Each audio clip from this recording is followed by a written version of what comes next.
G'day, mate, 40 here. I want to tell you something very vulnerable I just want to share with you right now.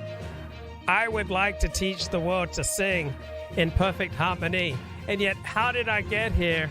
Start talking about gloomy topics such as the decline and fall of the Russian and Chinese empires. I mean, we discussed yesterday how it seems like Russia's not singing from the same playbook, that the troops and the media and the elite and Vladimir Putin, they're not all on board. I mean, but I just want to teach the world to sing in perfect harmony. I just want people taking spiritual crack, not real crack, but the spiritual crack that I have to offer. If you take my Tucker crack... Carlson inside. Happy Friday. If there's one thing we have learned about the people who make the rules, it's that they have no intention of following them. Any of them. Ever. Ever. They command you to wear a mask as you jog alone in the park while they head to dinner barefaced at the French Laundry. That happened. They harangue you at the carbon footprint of your lawnmower as they fly to Aspen on their private jets. You see that every day. How many members of Congress who voted to expand the police powers of the IRS don't pay their own taxes? More than a few. How many politicians who fervently support gun control have armed bodyguards that you pay for? Well, let's see every single one. We could go on and on and on. Whatever they're demanding that you do this week, you can be dead certain they are not doing it themselves. Everyone notices this. It enrages people, but it's often misinterpreted. People say this is hypocrisy, but it's not. It's privilege. When Nancy Pelosi walks into her hair appointment without a mask at the height of the COVID lockdowns, it's not because she forgot to bring a mask. No. She knows exactly what she's doing. Nancy Pelosi is affirming her position in the social order. Nancy Pelosi is in charge. You are not. Nancy Pelosi can do whatever she cares to do. You can't. That's the message she's sending. Another word for this is a caste system, which is increasingly what we have in the United States. Caste systems are common in poor countries, the countries from which most of our immigrants come. But it's the opposite of the traditional American system, which was imperfect egalitarianism. In the old America, every citizen was considered equal under the law, as well as in the eyes of God. Everybody had to follow the same rules because nobody, underneath it all, was more important than anyone else. We were all citizens. Citizens is a term you rarely hear anymore. Citizenship implies inherent rights, rights that politicians cannot under any circumstances take from you because they did not bestow them in the first place. You were born with them. But the people running our country no longer acknowledge this. They do not believe in inherent rights, nor do they believe in equality. You may remember how hysterical they became a couple of years ago when a few old-fashioned souls dared to say that all lives matter, which they certainly do. The people in charge hated that. They don't think that all lives matter. In their view, some animals are more equal than others. It's hard to think of a news story in recent memory that illustrates this phenomenon as clearly as what is happening on Martha's Vineyard. 2 nights ago, Governor Ron DeSantis of Florida generously sent a plane load of 50 illegal aliens from Venezuela to the Vineyard, which is a small, famously affluent island off the coast of Massachusetts. Martha's Vineyard has everything you could ever want in the world except racial diversity. The island is whiter than a Swedish bluegrass festival. And DeSantis was trying to help. Under normal circumstances, the residents of Martha's Vineyard would have no choice but to smile and say, "Thank you, Governor DeSantis." When government officials send you the blessed gift of diverse immigrants or refugees, you must accept. That's the rule. It doesn't matter how disruptive these new people are. It's irrelevant how much they cost to support or how dramatically your quality of life may decline after they arrive. It doesn't matter if the crime rate spikes, if your daughter's afraid to go outside, if the schools become unusable, if the hospitals fall apart. It doesn't matter. You never complain. You take it like a man. You don't even mention it's happening, even in private text messages to your friends. If you do, you're a dangerous racist. You could wind up on a government list. That's how America works. Everybody knows it because it's been going on for a very long time. That's the rule. But it turns out the people of Martha's Vineyard aren't just anyone. They're the people who make the rules. And in this case, they had no intention of following them, not even for a day. The Venezuelans who arrived there 2 nights ago, bless their hearts, didn't know any of this. They had no perspective. They never heard of Martha's Vineyard. They were just thrilled to be there. Watch. I can tell you they are not angry at Ron DeSantis. They're actually thanking him for having brought them to Martha's Vineyard. Well, yeah, they're not angry at Ron DeSantis. They're thanking him for bringing them to Martha's Vineyard. Why wouldn't they? They got a free flight to the Vineyard. And at first, it seemed like they had every reason to be grateful because the people of the town appeared to welcome them. As they walked in from the airport, 3.5 miles, they saw signs like this one. On Martha's Vineyard, the sign reads, "We stand with immigrants, with refugees. All are welcome here. Hate has no business here." In other words, no one who worked for Donald Trump can go to Martha's Vineyard. But they didn't know that there was a caveat to that welcome. Hate is not welcome here. Okay. Then on Thursday, an elected official on the island gave the migrants even more reason for hope. And we're quoting, "This is a community rallying to support immigrant children and families," said State Representative Dylan Fernandez. "It's the best of America." And then to prove his point that Martha's Vineyard will do whatever it can for immigrants, Fernandez uploaded this picture onto social media because, of course, everything is a social media opportunity. The picture shows several Venezuelans gathered on a porch. One of them is wearing a shirt celebrating Ruth Bader Ginsburg, notorious RBG, it says. Clearly, he got that from a local. But then you look closely and you ask yourself, are these people really welcome on Martha's Vineyard? What are they eating? There's no kale or brie for the Venezuelans. No, instead they got corn pops, Fruit Loops, Rice Krispies, with a side of paper plates and napkins. You got to wonder what the Venezuelans thought of that. This seems like a nice place. The food is garbage. It's less healthy than the crap we eat in Caracas. Way worse. Why are they feeding us this stuff? Corn Pops, really? Fruit Loops? What message are you sending? And of course, the message was really clear. The serfs eat garbage. I think, what do they eat? What does your average Venezuelan eat? I don't know. Fruit Loops? Venezuelans love Fruit Loops. So the Venezuelans may have gotten a hint that they weren't really welcome there. But it was hard to know. The community seemed to be rallying behind them. But then, if there was any doubt in the morning, it was gone by afternoon because the message changed very quickly. And the new message was, "Get the hell out of here, brown people." The difficult challenges are we have, at some point in time, they have to move from here to somewhere else, right? We don't have the services to take care of 50 immigrants, and we certainly don't have housing. We're in a housing crisis as we are on this island, and so we can't house everyone here that lives here and works here. We don't have housing for 50 more people. We don't have housing for 50 more people. Says the lady on an island that literally has more than 100,000 empty beds at that exact moment. Because it's a seasonal place. And more than 100,000 seasonal residents are gone. So effectively, Martha's Vineyard was the largest dormitory in the United States. But no, there's a housing crisis. At some point, they're going to have to leave, meaning in like 8 minutes max. So there was a guy who's the leader of a nonprofit group who stepped up to help the refugees, and he had a different take. He said the problem wasn't the housing at all, it was the migrants. And we're quoting now. "It's like me taking my trash out and just driving to different areas where I live and throwing my trash there," this man told NBC News. Oh, they're trash. They're human garbage. They're not even real. They have no souls. Do they have souls, Venezuelans? Do refugees have souls? I don't know. They're just like trash. Someone dumped them on the front lawn. Let's give them Fruit Loops and get them out of here. Yeah. Call the truck, have them hauled away. NBC News actually tweeted out that quote, calling our beloved sacred immigrant community, these non-documented immigrants, trash. And then once they realized that they'd revealed how they really feel, they deleted it a few moments later. Now, not everyone on the left, we should tell you, was so intent on sending these migrants away. Novelist Jane Chittick, for example, offered this alternative, quote, "I would love to see the Obamas open up their huge property and erect tents and look after all these people while they're being processed," she said. Well, actually, we're always in search of the one decent liberal left in America. Maybe Jane Chittick is the one, because that's a pretty fair point.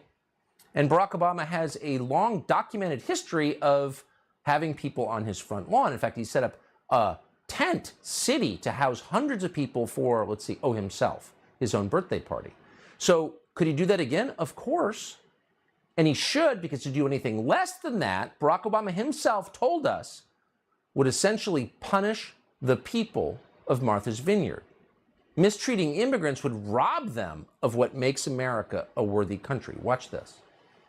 America is a nation of immigrants. That's our strength.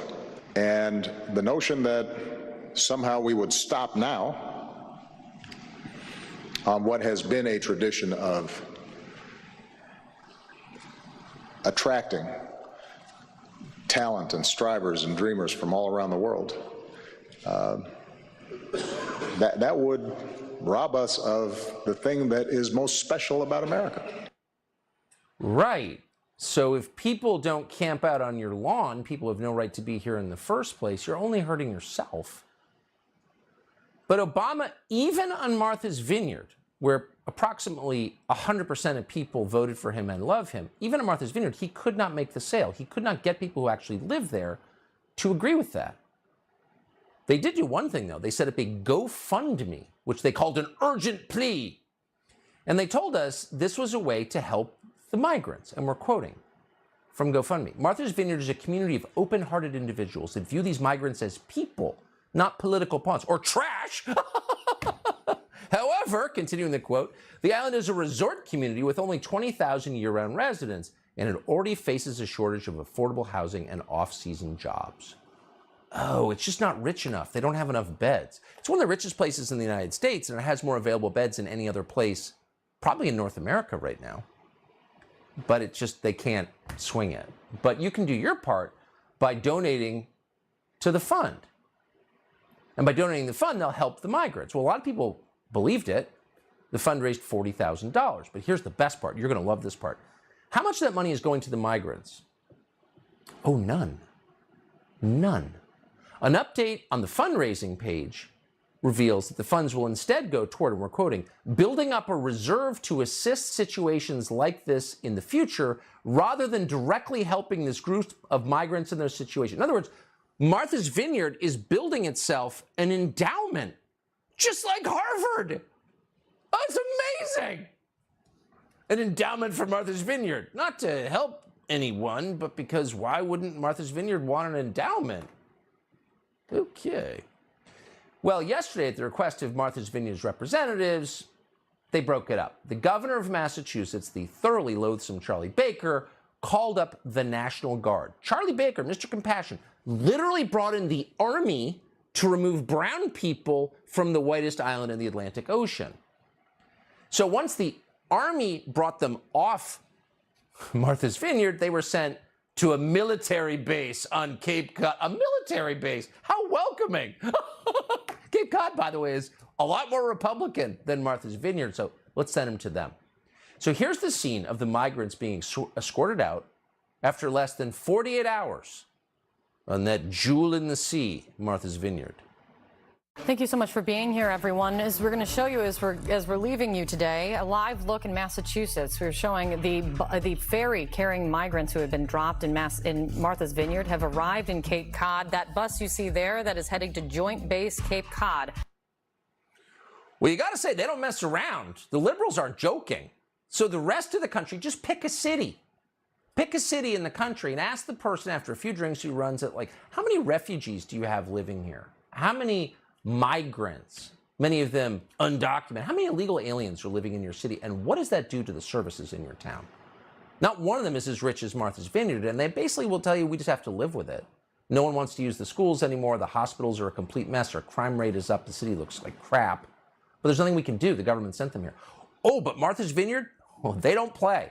They bring in the army in a day and take them out like the garbage. So there's a lot of irony here, and we're going to try to unpack it as quickly and crisply as we can. But it was just a day ago that we were told that Ron DeSantis was a human trafficker. He was, in fact, comparable to Adolf Hitler, said Ken Burns, America's filmmaker, because he had organized the transportation of migrants from his state to Martha's Vineyard. Watch. This is so cruel and so unnecessary, so uncalled for, and so brazen. It shocks the conscience of any fair-minded human being. This tactic by supposedly Christian right politicians like DeSantis, Arizona's Doug Ducey, and Greg Abbott of Texas is about as unchristian as it gets. Stephanie, that is not a political stunt. That is an act of evil and it is an act of evil being done by evil men. Some politicians would rather not only have an issue, but exacerbate it to the extent of literally human trafficking, as you said. And sending them to destinations because you want to own in a country where a woman with a fetus inside of her with no brain has to travel 1,000 miles to get an abortion. Look, here is short Ron DeSantis and, frankly, Greg Abbott and Doug Ducey. We hate immigrants. Get the F out, and we will help you get the F out. These people. Morning Joe literally had the chipmunk on to talk about how it's human trafficking. And then his lady has to get abortion. There's not enough abortion, by the way. Who mentioned abortion? I don't know. Mika wants more abortion. Okay, Mika, settle down. Now, these exact same people are applauding Massachusetts for using the military to remove undesirable immigrants, trash they promised to safeguard, to a military base. I mean, what? Is anyone noticing this? What's interesting is that this has been going on in other forms for quite a while, for several months now. The governor of Texas has sent busloads of migrants from the border to places like D.C. and Chicago. It got some attention. We kind of enjoyed it, but most people didn't notice. But the second brown people arrive in Martha's Vineyard, whoa, swarms of reporters descended on the scene because they'd been there before. Yeah, they know Martha's Vineyard. They don't know a ton about the south side of Chicago. Brownsville, what? But Martha's Vineyard, are you joking? CNN reported there was pandemonium. This is the location. This is the one homeless shelter that they have on the entire island. There are 5 different towns here. St. Andrew's Parish House can usually handle 10. They've had to increase the number to 50 of immigrants who will be here after they were sort of unceremoniously dropped off on planes, 2 different planes in Martha's Vineyard. Look at the glasses on that guy. Are the glasses on TV people getting more complex by the day, or is it just something old, the old among us imagine? In any case, just put it in some perspective before we proceed. This is 50 people. 50 people. We've had 2 million people come here illegally. Where did they go? Well, they went to probably every state in the country. The Biden administration flew them there to change the demographics of America forever. That's just true. Sorry. And no one said a word. But 50 people? It's chaos in Martha's Vineyard. So why is only Ron DeSantis a human trafficker for doing this? Why is only Ron DeSantis a human trafficker for doing this? It's interesting. According to Gavin Newsom, he's a kidnapper. Why did no one say that about Greg Abbott or Charlie Baker or Joe Biden, for that matter? As we've said, for more than a year, the Biden administration has flown illegal migrants throughout the country, often in the middle of the night. We showed you footage of these flights. They're happening in secret. Secretly flying people around the country? Isn't that what the cartels do? But Biden is doing it. And by the way, to his credit, he said he would do it. During the presidential campaign, he promised to relocate migrants throughout the U.S. In fact, he announced that America has room for millions and millions of illegal migrants. Watch this. We could afford to take in a heartbeat another 2 million people. The idea that a country of 330 million people cannot absorb people who are in desperate need and who are justifiably fleeing oppression is absolutely bizarre.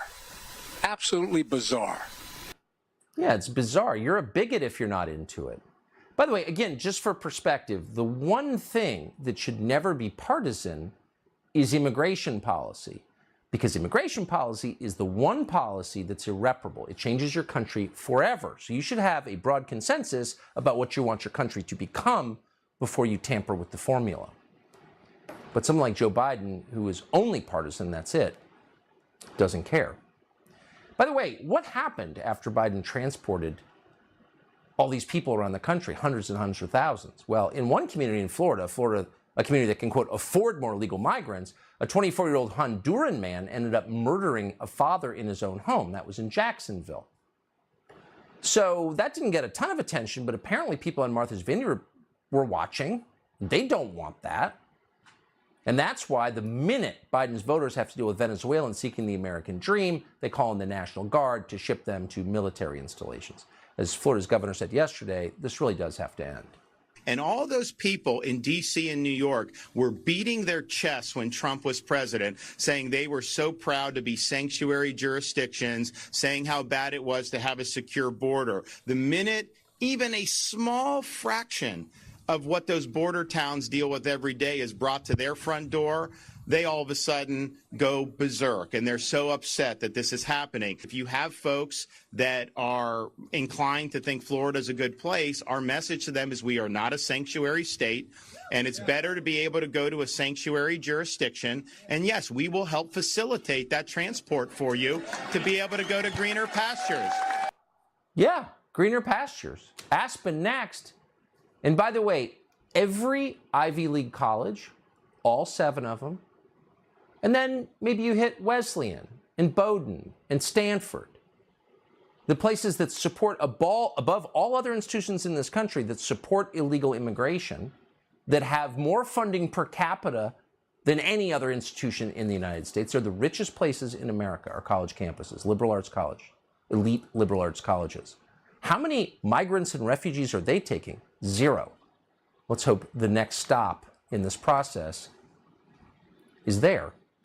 And let's also hope that the governors of sane states are watching how Democrats handled this. Within 24 hours of having immigrants dumped on their shores, the people of Martha's Vineyard had the military move them out. Why is nobody else doing that? True. There's no longer any reason that Republicans shouldn't do that. This is the template. In Texas, Arizona, Florida, etc., they should do the exact same thing. Chadwick Moore is the editor-in-chief of Outspoken, a contributing editor at The Spectator. He joins us tonight. Chadwick, thanks so much for coming on. This, in some way, it's easy to mock. These people they're literally beyond parody, and they lack all self-awareness, but they're also very effective. Like, they don't want illegals in Martha's Vineyard, and they're just not going to have them, and the military took them out. What's the lesson there? Oh, absolutely. And as someone who knows this type of liberal quite well and spent virtually my whole 20s in the Cape and Islands area as a minimum wage seasonal worker, not as a rich person, I know these people very well. There's not a question in my mind that if this had been 50 white Ukrainians, they would have thrown together a parade. They probably already have the flags out. They would have been lining up to adopt them, host them in their guest bedrooms, parade them around social media. Look at my little pet Ukrainian. Me and Dmitry are going apple picking. They're fundamentally racist. They are extremely racist human beings. Now, this is going to very upset them a lot because, unlike when they call us racist, we just laugh because it's so clearly not true and it doesn't affect us. But they don't like being called racist, and they don't like these things being pointed out to them because it really hits at the bone and the core of who they are and how they view the world. Race is very, very important to them. They think about it, they obsess over it. Yes. And frankly, they don't want people who don't look like them in their little vacation homes. Well, that's such a smart point. I don't think the average person is brooding about race all day. That's a really ugly thing to do. Race is unchanging, so why would you brood about it all the time? They are obsessed with it. They're obsessed with race, and that suggests to me there's something really ugly inside them. And can you imagine the optics if they put 50 Ukrainians over to a military base? But they don't care if they're doing it to the brown people from Venezuela because, as you had mentioned earlier, one of them just said they're like trash. It's dark stuff, and it reveals exactly who they are. And we've always known this is who they are. That they reveal themselves like this is exactly who they are. Boy, is that true. So true. Chadwick Moore, thank you very much. Thank you. My pleasure. Thanks, Chad. Thanks, Mr. Tucker. So apparently the locals turned out in droves in Martha's Vineyard. All right. They showed up carrying maps. Wasn't that thoughtful of them? They came carrying maps to help the brown people from Venezuela get the hell off their island. But some of the teenage girls were quite interested in dancing with the vigorous migrants. Right? It's not unusual that the young women choose to side with migrants over their own kind because the migrants are more exciting, they're more vibrant, they're more masculine.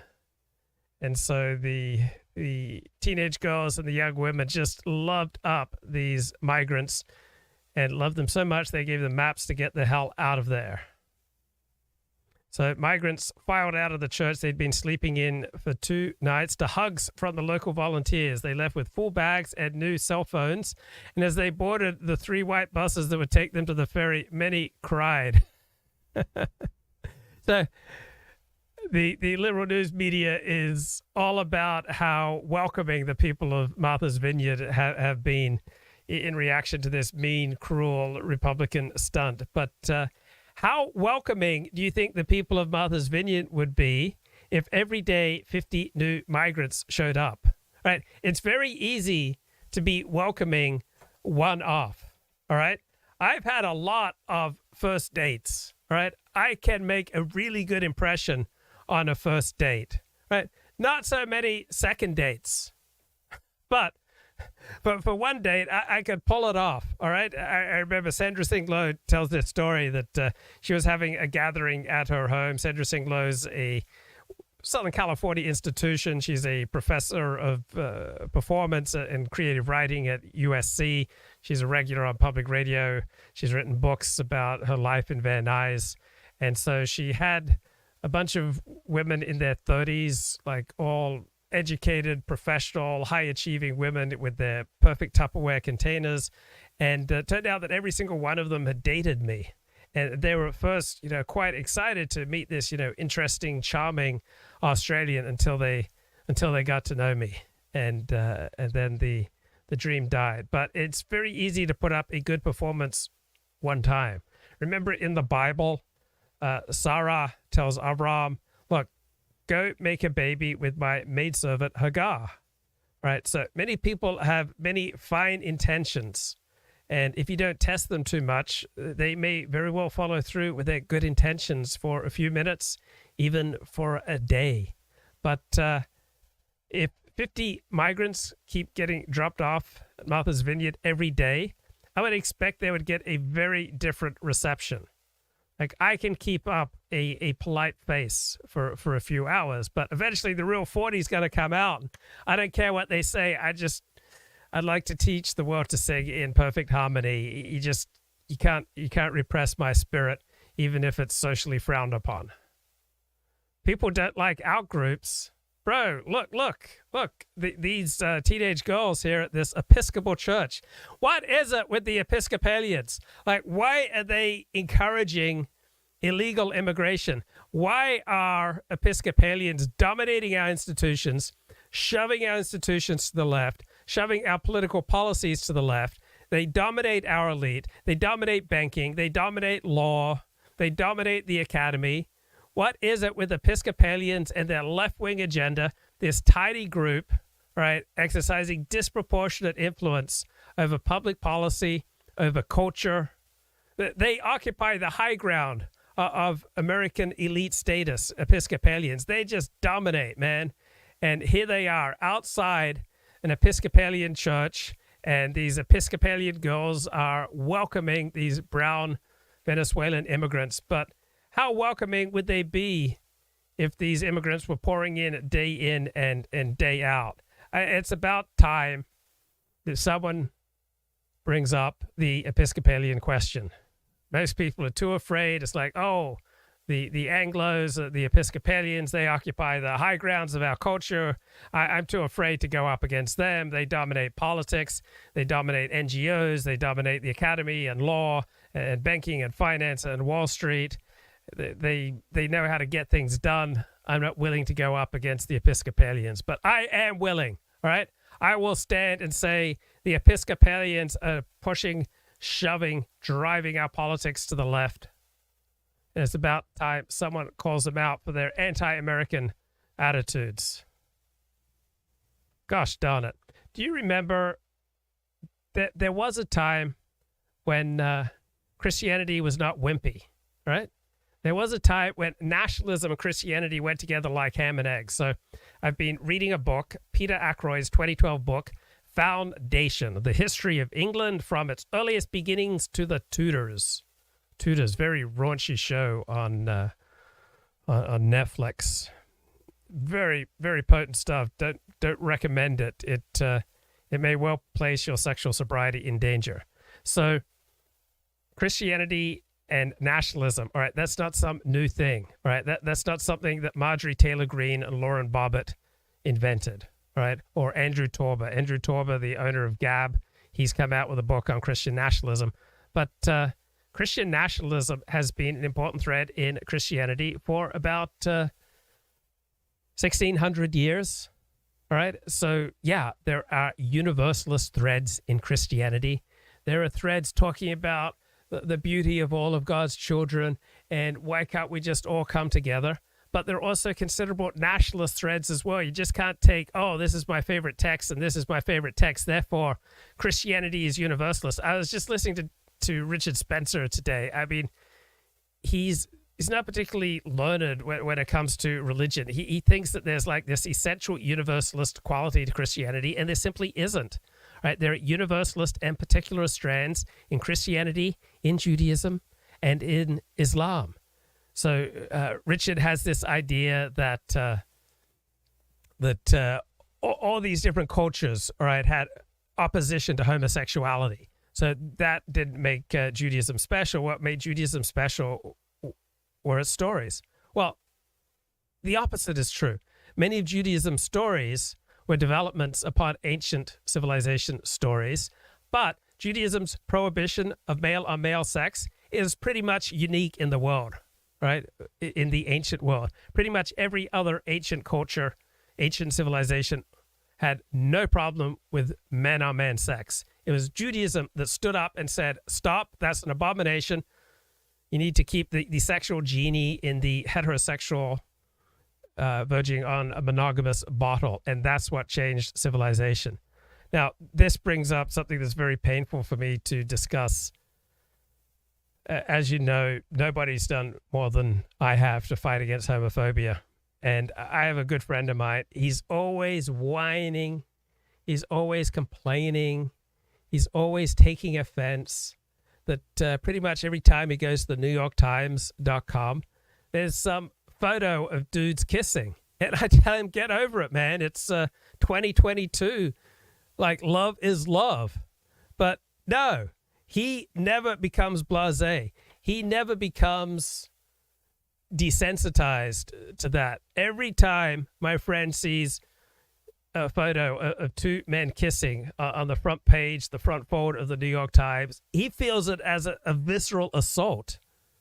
Right? He feels like he is being beaten down. He feels like demons are running the New York Times. And I'm trying to educate this guy, trying to help him to get over his homophobia. But no matter how much I try to re-educate him, every time he encounters photos of dudes kissing in the New York Times, he experiences as a visceral assault on everything he holds sacred.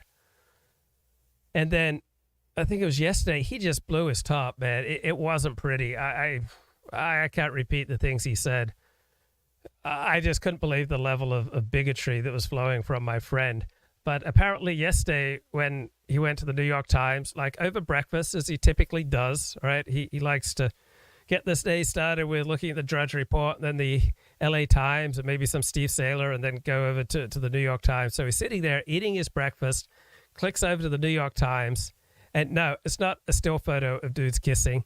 It's action video. It's like highlights from TV shows and movies of dudes kissing. Like, he's just trying to eat his breakfast and get informed about the news. And there's like moving action video right there on the top of the New York Times of dudes kissing. And he's trying to digest his breakfast, and he feels it like as even more intense, visceral assault on everything that he holds sacred. So won't you join me in praying for my friend that he soon overcomes this really god-awful homophobia? I mean, why can't he just celebrate that love is love? And finally, for the first time in American history, gays are now free to love other gays. Gosh. All right. Back to Peter Ackroyd, Foundation, the History of England from its earliest beginnings to the Tudors. For their part, the kings of England were aware of all the advantages of the Roman faith. Wow. So apparently English kings loved Christianity. They found that Christ was a more powerful support in war than the pagan gods. They found that the Christian God offered more effective lordship than Thor. So the Roman Catholic Church simply preferred the rule of strong kings and unified governments. It made the work of religious control much easier. Wow! So Christianity and nationalism went together like ham and eggs. And we're talking 1,500 years ago, right? The priests were the literate members of the kingdom, right? So when legal documents and title deeds and proclamations of every kind were to be published, the priests were absolutely indispensable administrators of the state. Christian nationalism. Right? The kings were happy to adopt a quasi-liturgical role as the embodiment of the people in public ritual. So Christianity helped the kings enhance their authority. Right? Christianity helped the kings enforce respect and ensure obedience. Kings and saints appear in England and in some other societies at about the same time, right? And they're frequently the same thing. You've got King Edward, King Athelbert, now known to posterity as Saint Edward and Saint Athelbert. Now, there were occasionally some pagan reactions, so King Sigebert of Kent was killed by two of his kinsmen for the tiresome practice of forgiving his enemies. So Christianity brought unity to the kingdom. Christianity has frequently operated as a unifying force in Christian nations, ergo increasing nationalism. Nationalism means that you strongly, viscerally identify with your people, which will always have a significant, oh my God, I hate to say this, racial component. So Christianity for hundreds of served as a force for nationalism, and included in that is racial identity. Oh my God. Apparently, people who pray together, stay together, form a more perfect union. So the encouragement of moral discipline by the priests had a material effect upon the social discipline of the country. Christianity went hand in hand with developing a more coherent, effective, and moral society.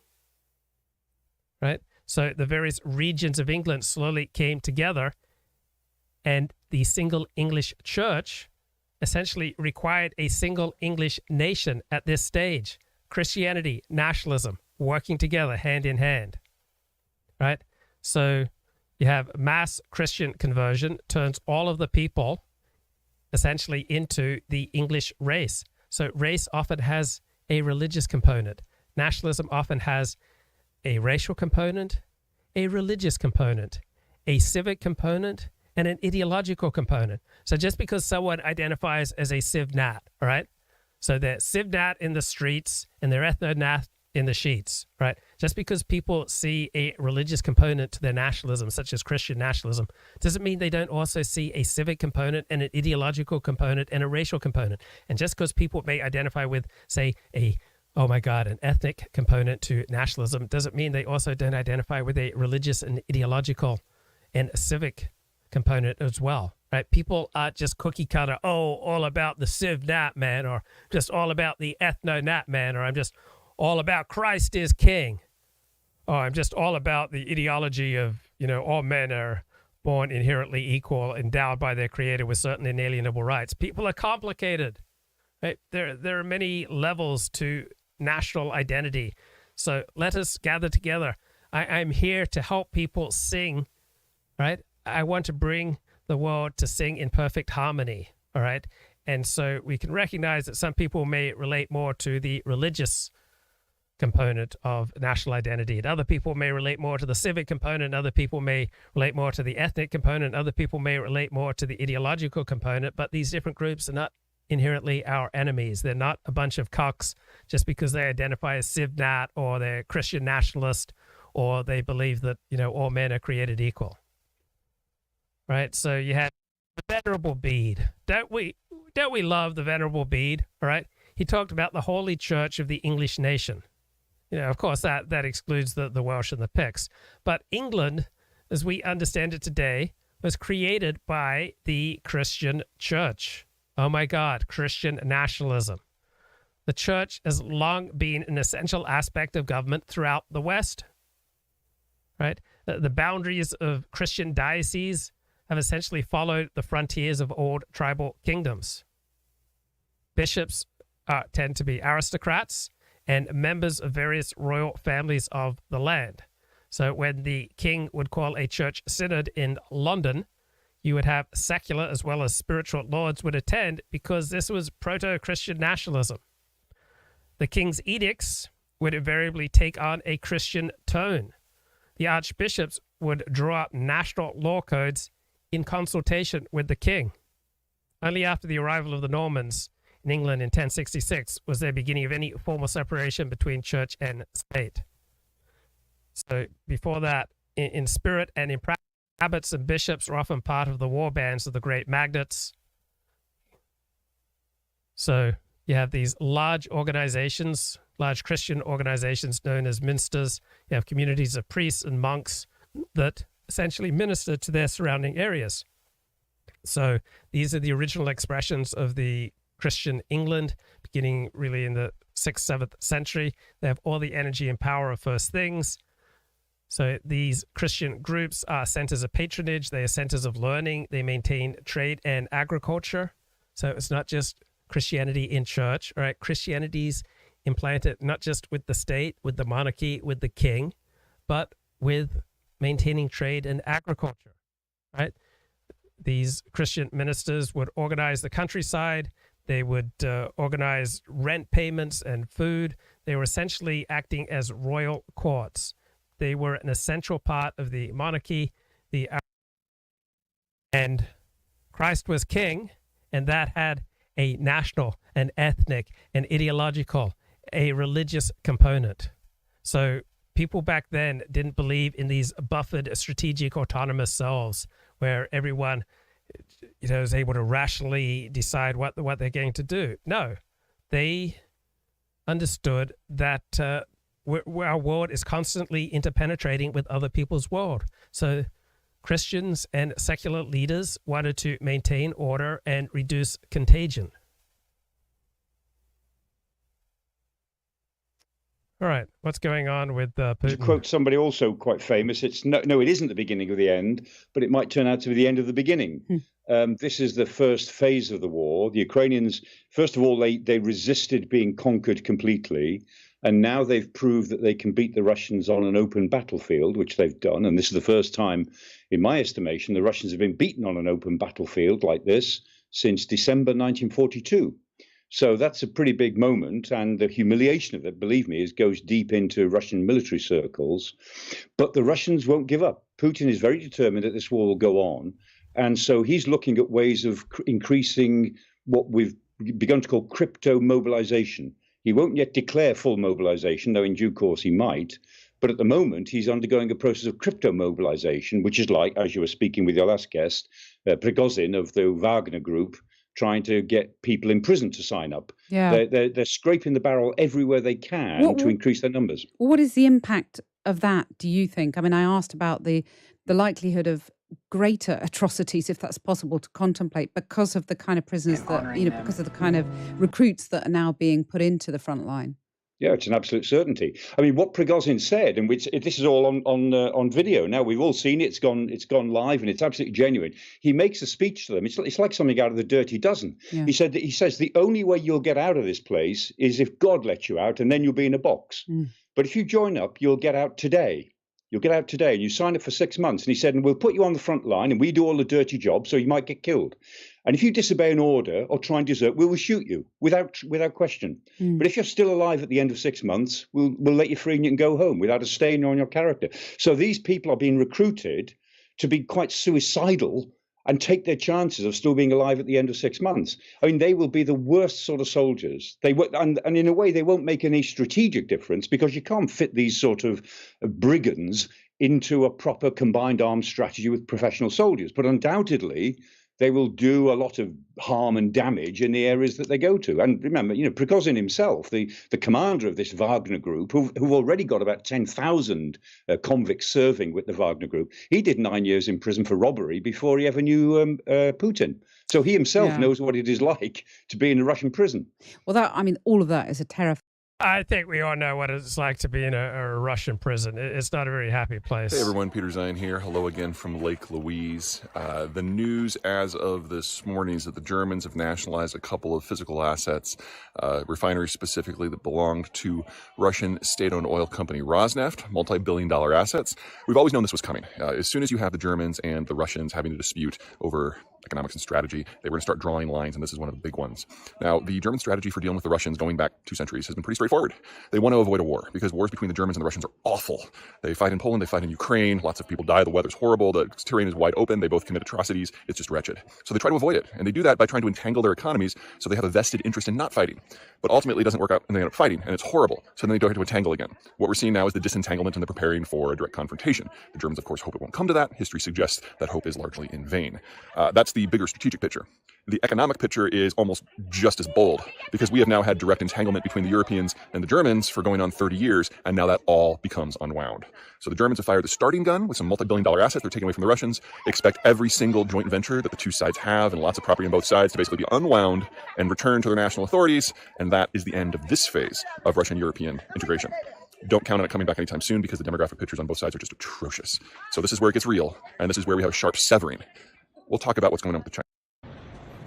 Okay, hey everybody, Peter Zion here, coming to you from Montreal, where the Azerbaijani's got a hold of some Turkish drones and used it to completely obliterate the Armenian country of 10 million people that has basically hitched itself to Putin's star. And the Poles, the Latvians, the Lithuanians, the Estonians, the Finns, the Swedes, they have been chomping at the bit for years to try to take Alexander Lukashenko of Belarus down to size and basically peel Belarus out of the Russian orbit. They will now have the opportunity. And it's unlikely that anyone in Europe or the United States is going to try to stand in the way. If anything, they're probably going to be encouraged to do it.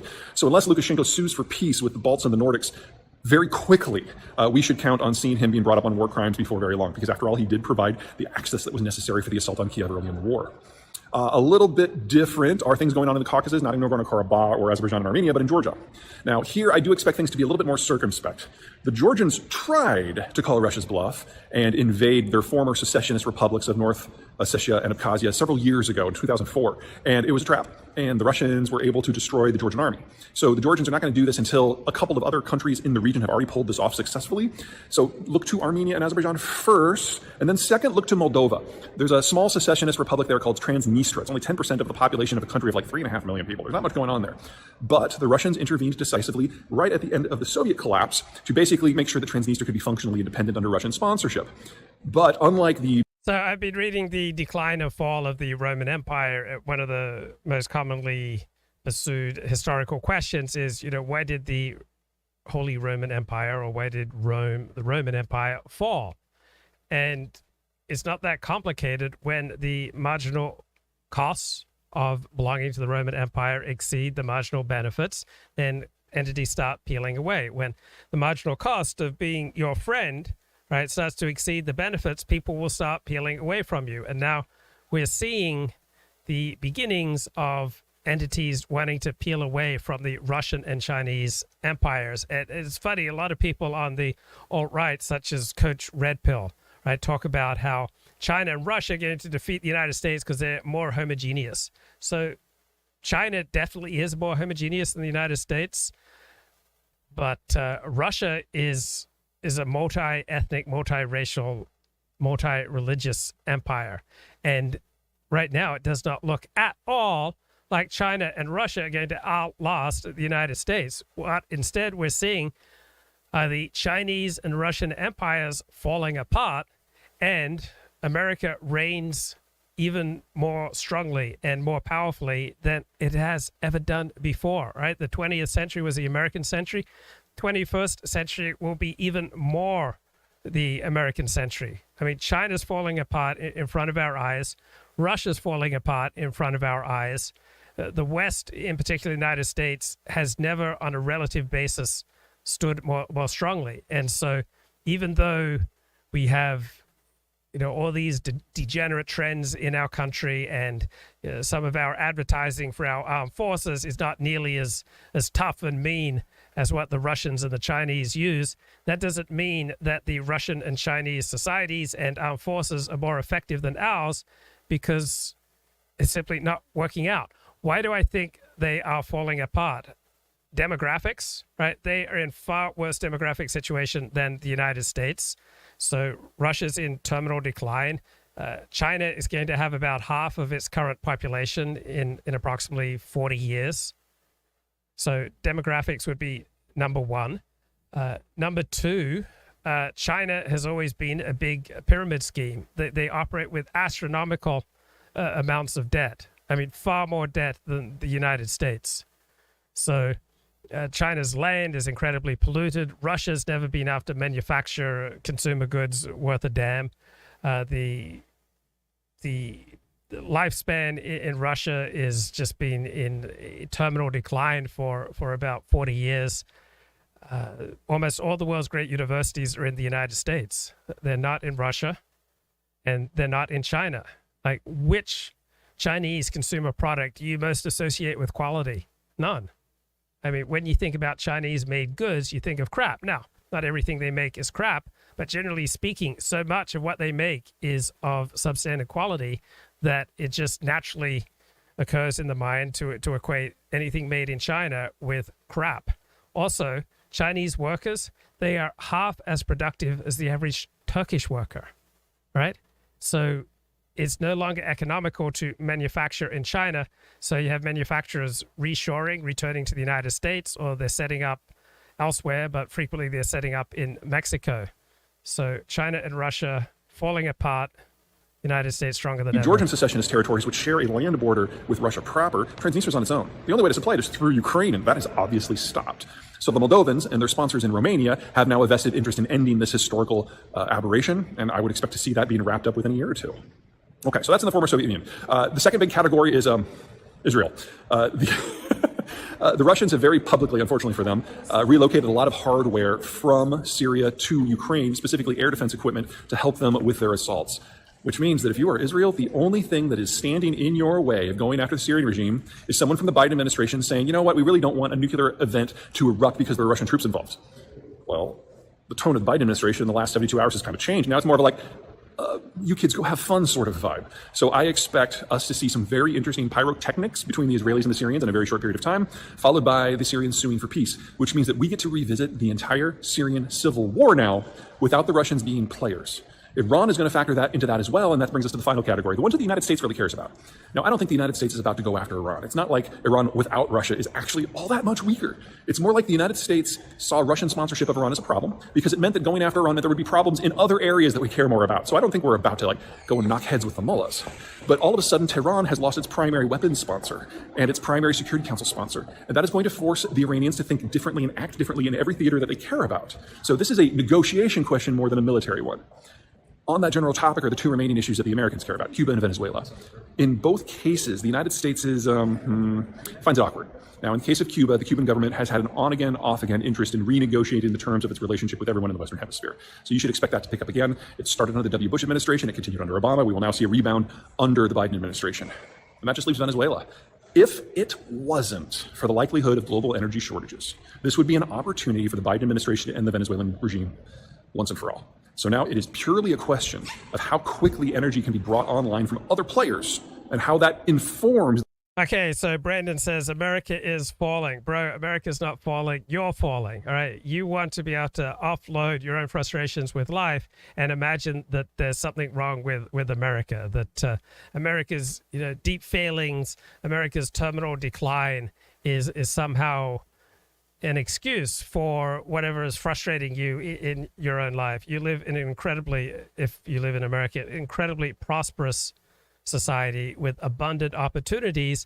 But if your life's not working out, then it's so much easier to blame America and to imagine that America's in terminal decline rather than to build up your own life.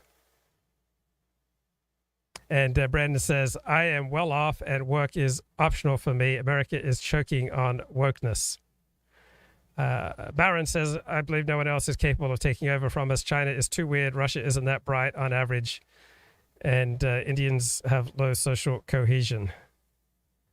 Brandon says, Luke is good at reading and regurgitating, but less good at analyzing and thinking and forming a unique hot take. Well, give me a more unique.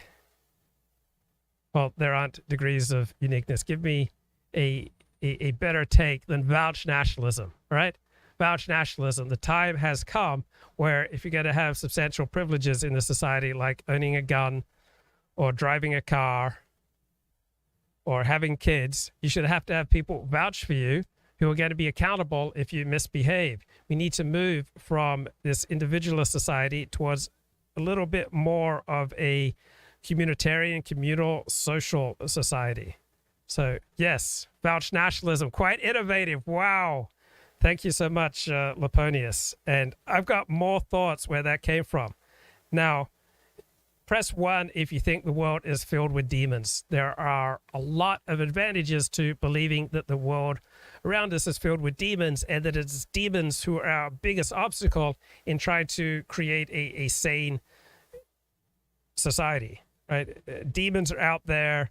They're promoting degenerate agendas. Demons are, taking over the Democratic Party. Demons are the obstacle, all right? So there are benefits to this way of thinking. It can be, 1, it can be exciting. And 2, it can be clarifying. And 3, it may connect you with supernatural forces. All right. And therefore, 4, it may connect you to other people. All right. So it gives you kind of an in-group identity, and it makes the world a much more enchanted, magical, and exciting place. So press 1 if you believe in demons are, for example, destroying America. But there are significant problems with believing in demons. So 1, it will, in all likelihood, tend to make you more passive. It will tend to make you more irrational. It will tend to make you less effective. And you will discount other people who disagree with you and just simply dismiss them as demons, which will mean there won't be any moral barriers between you and whatever you want to do to them. So Brandon is a man of extraordinary tolerance. Like after I just went after him, and he's just coming back with the thoughtful responses. Luke, if I build a vouch social network, will you promote it? You bet I will. Brandon says, how about returning to what has worked for 200 plus years? I am down with that, Brandon, and I appreciate you being such a mensch in the chat. You're a consistent joy to have in the chat, and you're a living, breathing example of the beauties of vouch nationalism. All right, Brandon says, imagine outsourcing everything to China and thinking it won't backfire. Well, let's just take the iPhone, all right? The most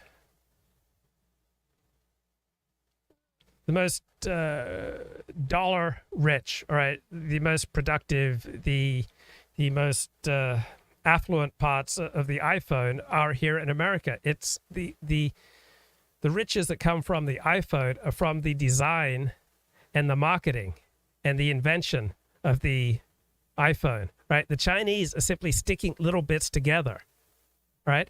So you're outsourcing the stuff that will, eventually simply be done by machines. You can just look up reshoring. I'll Google it right now if you think it's a delusion, right? There's just massive amounts of reshoring now. So Frontline, is reshoring production the answer to supply chains? Reshoring high-tech jobs accelerates as supply chain woes continue. All right, automation use surging with reshoring. Reshoring boom continues.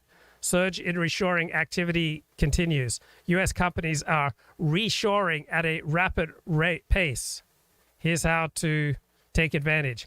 Opportunities for advantage, reshoring manufacturing. Will reshoring chip production help fix the supply chain?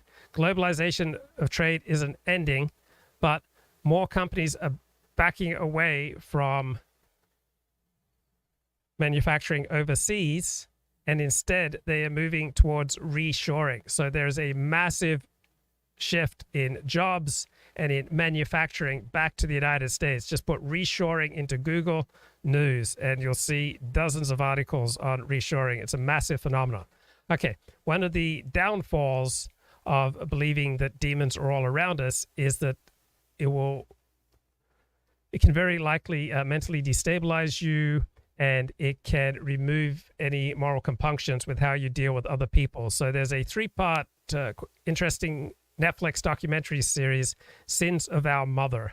about a Mormon woman who becomes particularly religious and starts seeing demons all around her, including with her 2 children and with her husband. Seemed so off.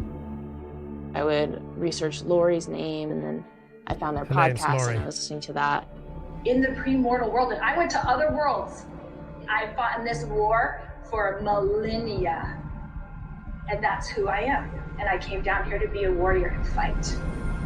But then I remember Charles was sending emails before he was murdered.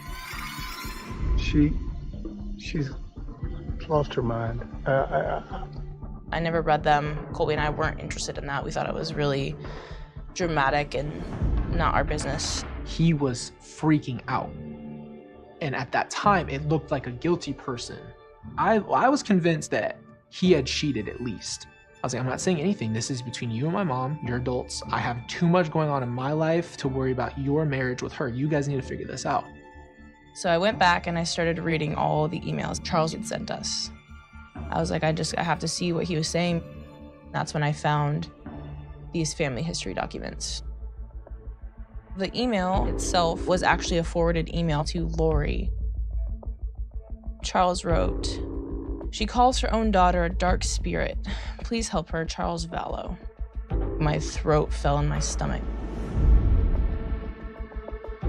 It was just like the list of our friends and family, and they are listed as light and dark spirits. We were both like, what does that mean, light and dark spirits? She thinks I'm a dark spirit, whatever that means. And I saw my name on there, and I was a 3 dark spirit. This is totally not okay. Like someone sat there, made this list as if they are like God or something, making a list of who's good, who's evil. To see like my wife is dark, my brother's dark, my cousin's dark. Everyone on this list is basically someone that didn't love and adore my mom. And scrolling down, I saw Tylee's name on there, and she was a 4.1 dark spirit. So how does she pose a threat to your children? I don't know what she's going to do with them. I don't know if she's going to flee with them, she's going to hurt them. And then I saw the guy who had sent the email to Lori. And I was like, who the hell is Chad Daybell? Okay, so this couple just loses its mind, starts dividing people as demons, and then murders them, including 2 of the woman's own children. Okay, let's go to the chat. Brandon says, you mentioned the electric unicycle is an example where China dominates the U.S. in tech innovation. I have to admit, I don't know anything about electric unicycle innovation. Most engineering graduates in the U.S. go on to administrative jobs and do no engineering at all, as opposed to those crack Chinese engineers. All right, those cutting-edge Chinese engineers. So for every 7 graduates of Chinese universities in engineering, okay, for every 7 Chinese engineers, only 1 on average is capable and competent enough to work in the West. Right. What do you think Chinese engineering students study? About 40% of what they study at university are the teachings of Chairman Mao. Like, how effective do you think that is for engineering? How many of the world's great engineering schools are in China? Right? Most Chinese don't even graduate from high school. Chinese engineers, by and large, are pathetic. Chinese technical quality, the quality of what they make, by and large, is pathetic. The quality of Chinese education, by and large, is pathetic. Quality of Chinese engineering, by and large, is pathetic. China has higher standards for education than the US. Then how come most Chinese don't even go to high school? They don't even go to high school. 1/3 of Chinese under 18 are retarded. They're retarded. 1/3. The country is so polluted, right? The air, the water, the filth, right? About 1/3 of their kids are retarded. Most Chinese don't even attend high school. Their universities suck. They're communist propaganda machines. The productivity of their workforce, right? It's half that of Turkey. don't we all just naturally associate Turks with super high productivity?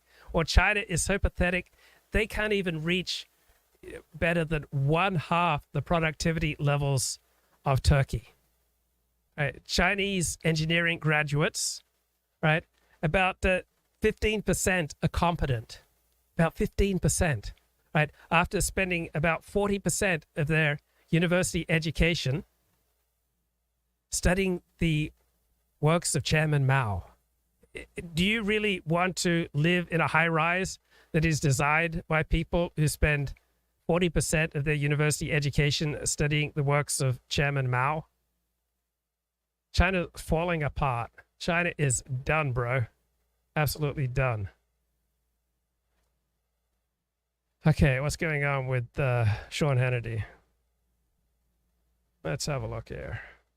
Pennsylvania Senate candidate Dr. Oz will be here with a special message for the radical socialist trust fund brat in a hoodie, John Fetterman, guy that is not fit for office, never had a job in his life. But first, we begin once again in beautiful Martha's Vineyard, where after a full 24 hours of intense emergency virtue signaling, well, the island's uber-wealthy, uber-woke residents, they booted all of their newly arrived guests out of town. They're gone. As of 8 a.m. this morning, the 50 illegal immigrants who flew in from Florida were rounded up, loaded onto buses, and shipped to a U.S. military base. How loving, thoughtful, and accommodating of the left. Now, according to local Democrats, there just wasn't enough room on the 55,000-acre island for the 50 illegal immigrants. Not our problem, they were saying. You have the liberal, racist, xenophobic, let's see, millionaires, billionaires who live on. Look, I try to create a show here where we take the best of disparate cultures. I like to think of us as a bunch of crackheads, but the good kind of crackheads on spiritual crack. We take the best of crackheads. I mean, you can criticize crackheads for this or that, but at least it's an ideology. Like, at least it's an in-group. I mean, crackheads, they often have a lot of energy. So let's take the best from crackheads and adopt it into our lives. Let's take the best of gay bathhouse culture without the sin and the sodomy. Just think of gay bathhouse culture as, a caring in-group. And let's take the best of monkeypox, right? Not the nasty parts of monkeypox, but let's just embrace that feeling of vulnerability that comes when you've got these, ever expanding, anal pustules. Let's recognize that we're all vulnerable here, that I'm just sharing my delusions and you're just sharing your delusions. So let's take the best of crackhead culture, of retard culture, of monkeypox culture, of gay bathhouse culture, and let us reason together, and let's begin by just hitting the spiritual crack pipe of truth. All right, let's just imbibe some spiritual crack. Whoa, not the illegal kind, not the bad kind, but. Let's have some spiritual crack from the show Peep Show, Season 2. Long, Tony. Episode 2. You did, didn't you? Oh, yeah. And you did, obviously. Oh, yeah. Spicy. Clinical, more like. What are you got in there? It's a bit of crack. Crack? Crack, Superhands? Relax. It's not Blue Peter. Have a nice little relaxing smoke of crack. Come on, let's all take just a nice relaxing smoke of spiritual crack right now. And let's, move beyond a judgmental, superior attitude towards crackheads. And let's celebrate what's good in getting monkeypox. Let's celebrate in what's good about having HIV. Let's celebrate what's good about being retarded. Let's celebrate the greatness in our homeless population. Let's celebrate the wonders of gay bathhouse culture, without any of the downsides and the sin and the sodomy. All right, let's celebrate. Celebration time. Come on. Boom, boom, boom. I want to celebrate. I just want to teach the world to sing. And how did I get here talking about the dissolution of the Russian and Chinese empires? I just want to teach the world to sing in perfect harmony. Oy vey. All right, so I enjoy a weekly column by Thomas Edsall. He's leftist, writes for the New York Times, but very thoughtful. And his latest column is, "Why aren't you voting in your financial self-interest?" All right. So why do millions of Americans on both the right and the left ignore their own economic self-interest when they choose which political party to support? Right. So now we've got these rabid culture wars, and how have these culture wars superseded what used to be the basis of politics in America, like the division of resources? I thought politics was supposed to be about, who gets what, like who gets, which social forms of social welfare spending. But in America, apparently, and around the world, when people get rich, they start placing a higher weight on moral considerations, which is inducing rich moral liberals to swing Democrat, meaning universal moral principles, such as caring about what's going on in Ukraine and Kenya. So the parties are now polarizing on social issues because their voter bases have become more extreme. So the poor, morally conservative voter is now more likely to vote Republican, even if his materially preferred economic policy has moved to the left. So poor, moral conservatives swing Republican. This pushes the Republicans further right on social issues and the Democrats further left on social issues. So moral values are, in essence, luxury goods. And I just think this is such a reductionist understanding of life. Right? What we're all doing is we all want to feel good. I mean, I'm maybe just having a flashback to a more promiscuous time in my life where women would tell me, I just want to feel good. I just want someone to tell me that I feel pretty. I just want to feel full. Why don't you just fill me up? But we all just want to feel good. And what feels good is not just money, but we have stories, right? We have hero systems about how the world works. And when something's going on that challenges or smudges or damages your hero system, such as every time you go to the New York Times and you're assaulted by all these pictures of men kissing men, all right? If that tarnishes your hero system, then you're going to be feeling bad. And people don't want to feel bad. Every living organism wants to create an environment around it that is most conducive to its flourishing. And so we all have all these synaptic neurological impulses, neurons wiring and firing, and we have forces going on inside of us, hormones and neurons and all sorts of things going on inside of us, and we want to feel good. And much of what makes us feel good is when we can shape the world around us to accord with what makes us feel good, with what leads to our thriving, right? I'm all about the human thriving, bro. So when you have same-sex marriage and that, makes you feel bad, then you are being damaged. You're being hurt. If you conceive of the military as a heterosexual enterprise, and then homosexuals start pouring into the military under a don't ask, don't tell policy, then you feel harmed. If you believe that able-bodied people should work and instead they are getting incentivized to act in antisocial ways, then you feel awful, all right? So people want to feel good, and it's not like money is the only thing that makes people feel good, all right? So this reductionist idea, why don't people just vote with their self-interest? People vote for their overall interests.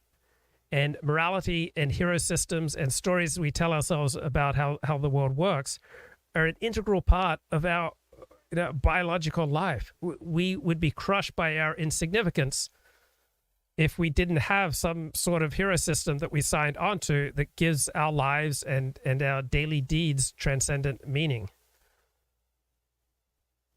So for the last 30 years, in particular, Democrats have increasingly placed a stronger emphasis on universalist moral concepts, a trend that's considerably weaker among Republicans. Donald Trump, and his moral language is far less universalist, more communal than that of any other presidential nominee in recent history.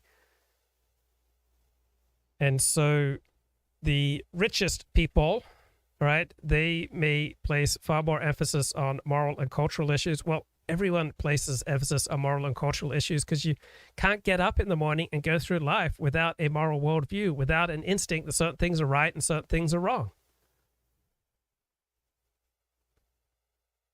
So We've got economic shocks that boost conflict between cultural groups, that this can trigger shifts to cultural identity. So if jobs get outshored and people, don't have jobs, and it's the more educated who benefit, right, then working class voters may switch to voting for the right. So losers from international trade tend to throw their support for right-wing and conservative parties. And Rob Henderson published an op-ed in 2019, Luxury Beliefs, the latest status symbol for rich Americans. So he says, in the past, upper-class Americans used to display their social status with luxury goods. Today, they do it with luxury beliefs. So the upper classes have found a clever solution to the problem that everyone can have access now to luxury items. They have luxury beliefs. So these are the ideas and the opinions that confer status on the rich at very little cost, while taking a significant toll on the lower classes. On the island, they just say they don't have enough resources to accommodate them. I'm not buying that. And over at MSDNC, you have Chuck Todd saying that the situation was inhumane because of the lack of infrastructure. What about Texas's 1.1 million illegals this year alone? Never mind the nearly 2 million last year. Now, it's not clear if Chuck was worried about the illegal immigrants or the long-suffering residents, the wealthy people in Martha's Vineyard, who were forced to endure a whole whopping 24 hours of uninvited guests. Now, either way, it is clear tonight that America's virtuous liberals are no longer able to ignore the 2-year crisis. By the way, the crisis they caused at our southern border, and they know just who to blame. Take a look. It's a stunt using human beings to score political points. Well, I thought the word inhumane was a good one to use in this particular case. The people don't know where they're going. The people that are there don't know you're coming. Some politicians would rather not only have an issue, but exacerbate it to the extent of literally human trafficking, as you said. And it's all due to treating people as political pawns, leaving some migrants who might have been misled to believe they were going elsewhere, as reported by NPR, on a literal island that doesn't have any infrastructure designed to help them at all. In a word, it's inhumane. Instead of working with us on solutions, Republicans are playing politics with human beings, using them as props.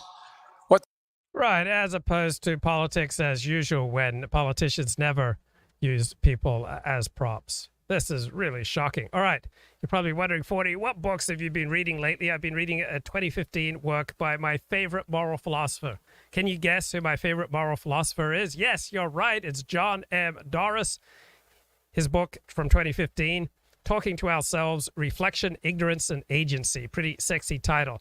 So great anecdote to start the book. So when I was a kid, I would find these books by Vance Packard in my dad's library, and I'd read them, The Hidden Persuaders, like books like that. So in 1957, there was this marketing consultant, James Vickery, and he reported huge sales increases at a New Jersey theater concession. And all you had to do, he said, was intermittently flash, eat popcorn and drink Coca-Cola on the screen for 1/300th of a second, and then unsuspecting moviegoers ate more popcorn and drank more Coke. So very famous anecdote. So before long, subliminal advertising was a staple of Cold War paranoia.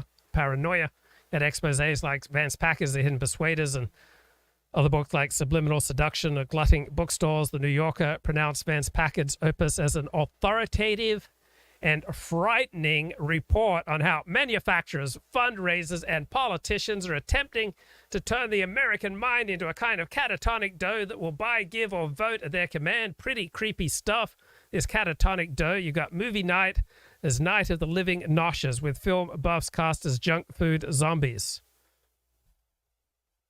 So what was sinister was that we have all these Americans who are victims of subliminal sales techniques, and they're made to do things. Their desires are manipulated without their knowledge or consent. Something sneaky is definitely going on. Federal regulators stepped in, ruled this advertising deceptive.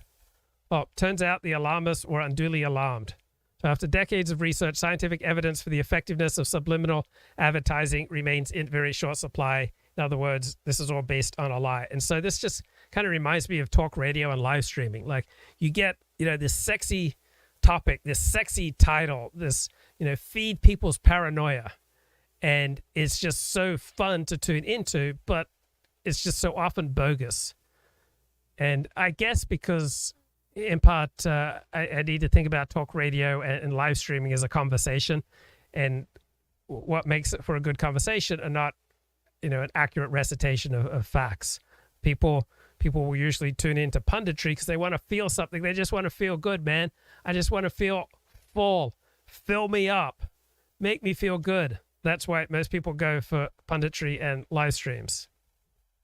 So apparently a majority of Americans have heard of subliminal advertising. A majority of those believe it works. And you still have books like The Secret Sales Pitch and Subliminal Persuasion. They're still getting written, still getting published.